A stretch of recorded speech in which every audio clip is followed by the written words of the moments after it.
বন্ধুরা, মানুষের মধ্যে 6টি দোষ রয়েছে, যেগুলো হলো কাম, ক্রোধ, লোভ, অহংকার, মোহ আর অলসতা। এই অলসতা হলো মানুষের একটি অন্যতম দোষ। এই অলসতার প্রভাবে আমরা কোনো কাজ করতে পারি না, জীবনে আসে শুধুই ব্যর্থতা। তাই আজকের এই কাহিনীটা যদি আপনি মন দিয়ে শোনেন, তাহলে আমার বিশ্বাস আপনি আপনার জীবন থেকে অলসতাকে দূরে ফেলে দিয়ে সঠিক অভ্যাস গড়ে তুলে আবার ঘুরে দাঁড়াতে পারবেন। তাই আমার একান্ত অনুরোধ, আপনি আপনার নিজের স্বার্থে একবার এই গল্পটি মন দিয়ে শুনুন। আমি নিশ্চিত এই গল্পের অন্তর্নিহিত মানে আপনাকে উঠে দাঁড়াতে অবশ্যই সাহায্য করবে। তাহলে আরম্ভ করছি। একটি গ্রামে একজন কৃষক থাকতেন।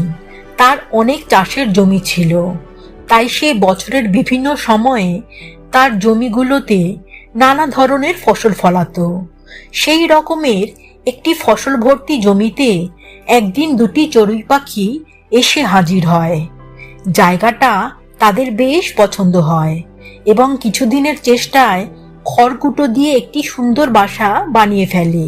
তারপর কিছুদিনের মধ্যেই মেয়ে চড়ুইটি দুটি ডিম পাড়ে ও ডিম থেকে বাচ্চা বেরোনোর আশায় ডিম দুটোকে যত্ন আত্তি করতে থাকে। তারপর নির্দিষ্ট সময়ের পরে ওই দুটি ডিম ফুটে দুটি ছোট ছোট ছানা বের হয়। বাচ্চা দুটো ওই কৃষকের উৎপন্ন করা ফসলের মধ্যে মহা আনন্দে তাদের মা বাবার সঙ্গে থাকতে শুরু করে।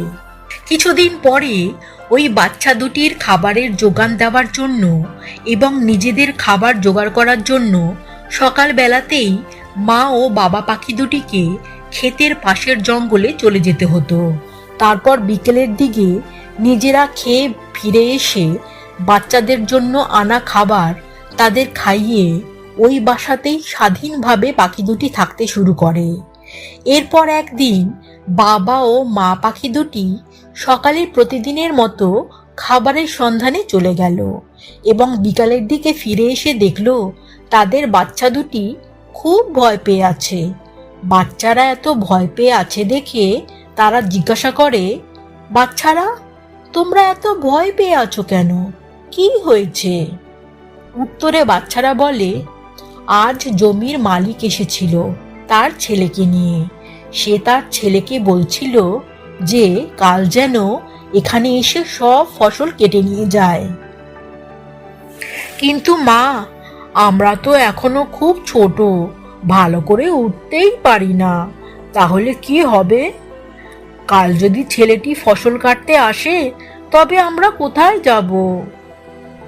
বাচ্চাদের এই কথা শুনে মা ও বাবা পাখিটি তাদের আশ্বস্ত করে বলে, কিছু হবে না, কাল কেউ আসবে না ফসল কাটতে, তোমরা ভয় পেও না। আমি মানুষদের জানি, ওরা অত তাড়াতাড়ি কাজ করে না। পরদিন দেখা গেল সত্যি সত্যি কেউ এলো না ফসল কাটার জন্য। এইভাবে দুশ্চিন্তার মধ্যে কিছুদিন কাটার পর যখন কেউ এলো না ফসল কাটার জন্য, তখন তারা নিশ্চিন্ত হয়ে আবার আনন্দে ওই কৃষকের ফসলের ক্ষেতের মধ্যে তাদের বাসায় জীবন কাটাতে লাগলো। এইভাবে তারা বেশ কিছুদিন কাটানোর পর আবার একদিন মা ও বাবা চড়ুই বিকালে বাসায় ফিরে দেখল তাদের বাচ্চা দুটি ভয় পেয়ে গিয়ে চুপ করে বাসার মধ্যে বসে আছে। এরপর মা চড়ুইটি তাদের বাচ্চাদের ভয়ের কারণ জিজ্ঞাসা করলে বাচ্চারা বলে, মা, ওই কৃষক আজকেও এখানে এসেছিল। সে এসে বলছিল কালকে কিছু শ্রমিককে এখানে পাঠাবে এই ফসলগুলি কাটার জন্য।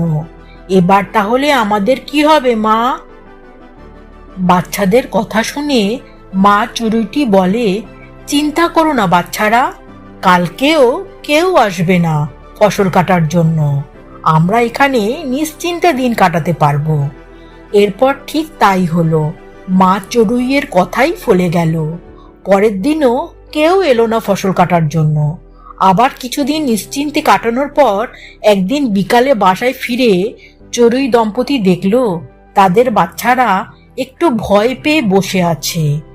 বাচ্চারা তাদের বাবা মাকে দেখে বলল, আজ আবারও কৃষকটি এসেছিল, তবে আমাদের তো চিন্তা করার কিছু নেই, তাই না মা? কৃষক তো আসবেই না, সে তো শুধু মুখেই বলে, কিন্তু ফসল কাটার জন্য আসে না। কিন্তু বাচ্চাদের মুখে এইসব কথা শুনে মা চড়ুইটি একটু চিন্তিত হয়ে বাচ্চাদেরকে বলে, কৃষক ঠিক কি বলেছিল আমাকে বলো। একটি বাচ্চা তখন বলে, কৃষকটি বলছিল যে আমি অন্যের উপর ভরসা করে অনেক ভুল করেছি, প্রচুর দেরি হয়ে গেল ফসল কাটতে, এখন আমি আর দেরি করব না, কাল সকালেই এসে আমি আমার নিজের ফসল নিজেই কাটবো। এই কথা শুনে চড়ুই দম্পতি তার বাচ্চাদের বলে, কাল ওই কৃষক অবশ্যই ফসল কাটতে আসবে, তাই আমাদের আর দেরি করা উচিত নয়, এক্ষুনি আমাদের এখান থেকে চলে যেতে হবে। চড়ুইয়ের বাচ্চারা মায়ের মুখে এই কথা শুনে বলে, মা, ওই কৃষক তো আগেও অনেকবার ফসল কাটবে বলেছিল, কিন্তু ও তো একবারও ফসল কাটতে আসেনি, তাহলে তুমি এখন কি করে বলছো কাল কৃষক অবশ্যই আসবে তার ফসল কাটতে? তখন মা চড়ুইটি বলল, দেখো বাচ্চারা, প্রথমবার কৃষক ফসল কাটার জন্য সে তার ছেলের উপর নির্ভর করেছিল, কিন্তু ছেলে তাকে হতাশ করে, বাবার কথা শুনে ছেলে ফসল কাটতে আসেনি। দ্বিতীয়বার কৃষক একদল শ্রমিকের উপর নির্ভর করেছিল, কিন্তু শ্রমিকরা না আসার জন্য ফসল কাটা হলো না। যখন আমরা আমাদের কাজ করার জন্য অন্যের উপর নির্ভর করি, তখন জানবে সেই কাজ সফল হয় না। এই কথাটা কৃষক বুঝতে পেরে সিদ্ধান্ত নিয়েছে যে সে নিজেই ফসল কাটবে, তাই সে কাল অবশ্যই আসবে ফসল কাটতে। যাই হোক, চড়ুই দম্পতির বাচ্চা দুটির এর মধ্যে ডানা গজিয়ে উড়তে শিখে গেছিল, তাই ওরা আরো কিছু দূরে চলে যায় এবং পরদিন সকালে কৃষক নিজেই এসে নিজের উৎপন্ন করা ফসল কেটে নিয়ে যায়। বন্ধুরা, আমরা যদি আমাদের নিজের কাজের জন্য অন্য কারোর উপর নির্ভর করি, তাহলে তা কোনোদিন সম্পন্ন হবে না। আর এই রকমটা যদি আমরা বারবার করি, তবে আমাদের মধ্যে অলসতার জন্ম নেবে, আর সেই জন্য সমাজের মানুষ আমাদেরকে তিরস্কার করবে। কিন্তু এর মানে অবশ্যই এটা নয় যে আমরা অন্যের সাহায্য নেব না, আমরা অবশ্যই অন্যের সাহায্য নেব, কিন্তু অন্যের উপর পুরোপুরি নির্ভরশীল হব না।